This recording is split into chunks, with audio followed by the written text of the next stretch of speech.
Audio Jungle. Buat kita semua, selaku Menteri Riset Teknologi, Kepala Badan Riset dan Inovasi Nasional, pada pagi hari ini saya baru saja menyaksikan serah terima ventilator yang dibuat oleh Universitas Indonesia kepada Kepala Gugus Tugas Bapak Doni Monardo. Tentunya penyerahan ventilator ini adalah bukti dari kerja keras para peneliti dan inovator kita, peneliti prakayasa inovator yang telah berhasil melahirkan 5 ventilator yang didesain dan diproduksi di Indonesia dalam tempo 3 bulan terakhir. Sampai saat ini sudah ada 5 ventilator yang mendapatkan izin edar dari Kementerian Kesehatan, jadi siap dipakai oleh rumah sakit maupun fasilitas kesehatan lainnya. 5 lagi sedang dalam tahap uji klinis.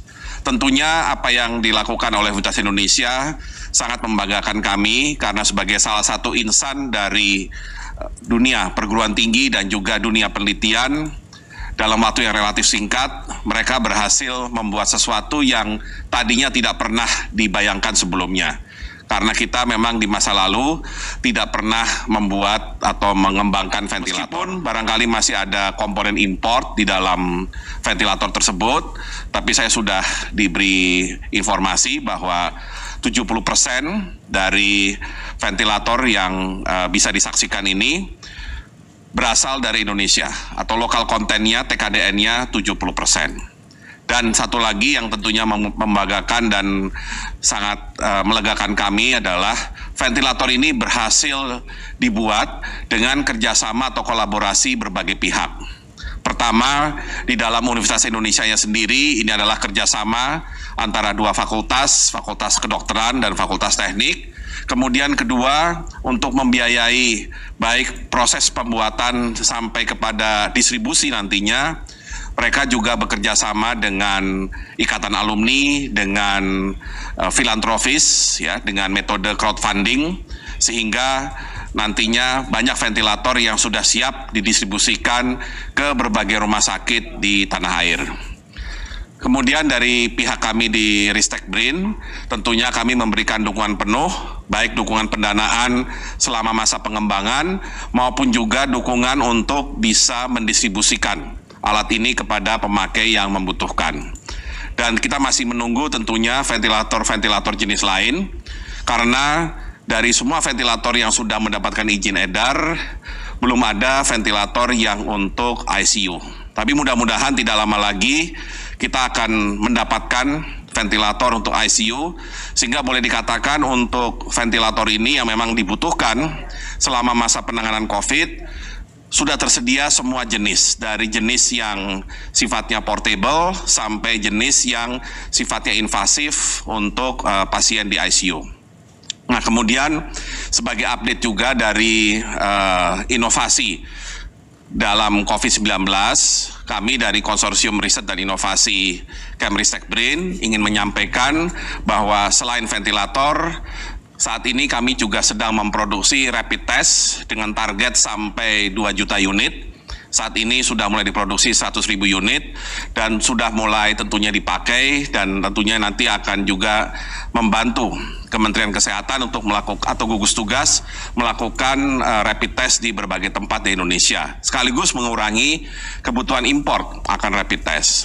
Satu lagi adalah PCR test yang akan dipakai di laboratorium, ya, untuk mendukung upaya kita melakukan tes PCR atau swab test secara masif. Dan kemudian satu lagi adalah yang kami resmikan minggu lalu adalah mobile BSL-2 yang bisa membantu menambah kapasitas pemeriksaan swab test di berbagai tempat di Indonesia.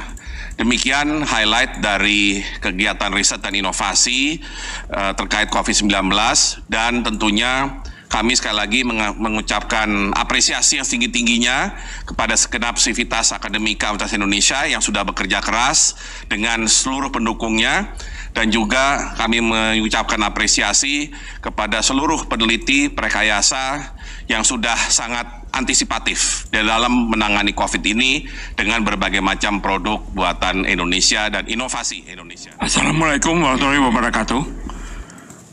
Salam sejahtera, salam sehat buat kita semua.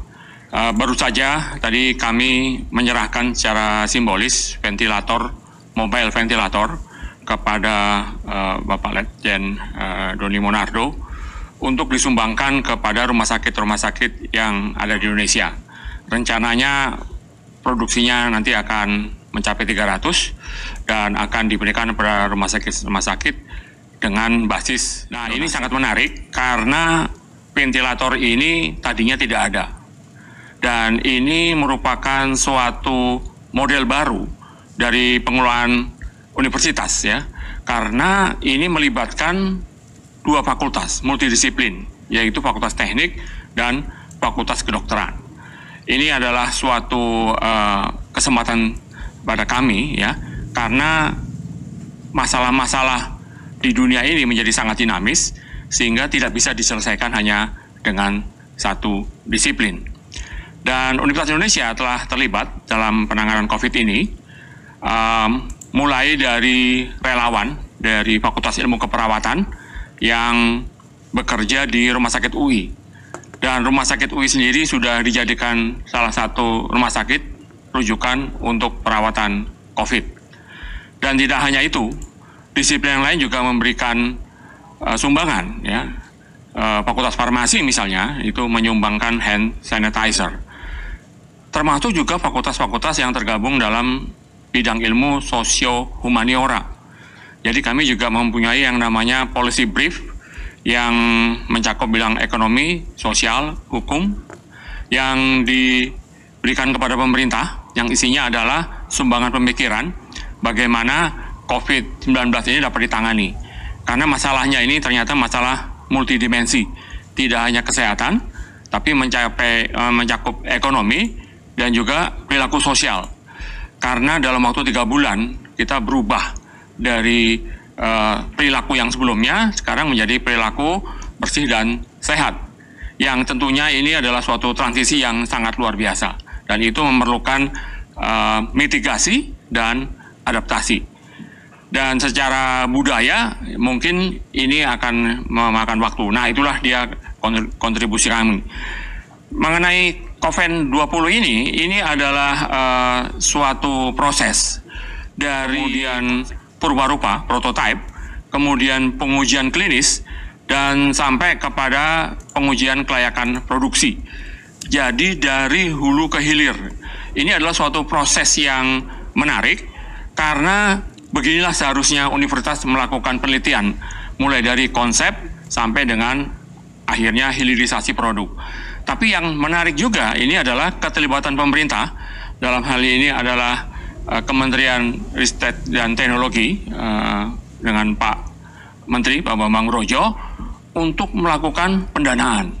Jadi ini adalah suatu model yang sebenarnya di negara-negara lain sudah sering dilakukan, yaitu pendanaan penelitian sampai hilirisasi itu ada keterlibatan dari lembaga luar, dalam hal ini pemerintah. Karena kalau riset itu hanya dibiayai oleh universitas, itu sekarang dalam terminologi peringkat universitas itu nilainya tidak terlalu besar. Dan juga ada semangat kolaborasi yang seperti kita tahu ini adalah kolaborasi dari Fakultas Teknik dan Fakultas Kedokteran. Dan ini sebenarnya memenuhi yang namanya model triple helix. Ya, ada pemerintah, ada akademi, kemudian di situ juga ada industri. Nah, tadi Pak Menteri sudah menjelaskan adanya crowdfunding, ya, bahasa Indonesia itu saweran, ya, itu adalah bagaimana kesetiakawanan sosial itu bisa menghimpun dana untuk suatu proyek yang sebelumnya memang tidak pernah ada. Jadi ini adalah suatu model baru bagi kami juga, dan ini mungkin bisa digunakan juga untuk masa depan, ya, untuk proyek-proyek berikutnya yang mempunyai sifat seperti COVID ini, yaitu multidimensi. Bagi kami ini adalah suatu pengalaman baru, ya, dan ini akan kami publikasi. Jadi ini yang disebut sebagai model pentahelix. Jadi masyarakat di sini diwakili oleh BNPB membutuhkan ventilator dan juga ada media. Karena semua prestasi itu harus dicatat dan untuk menjadikan inspirasi bagi kita semua. Sekian saja. Wassalamualaikum warahmatullahi wabarakatuh.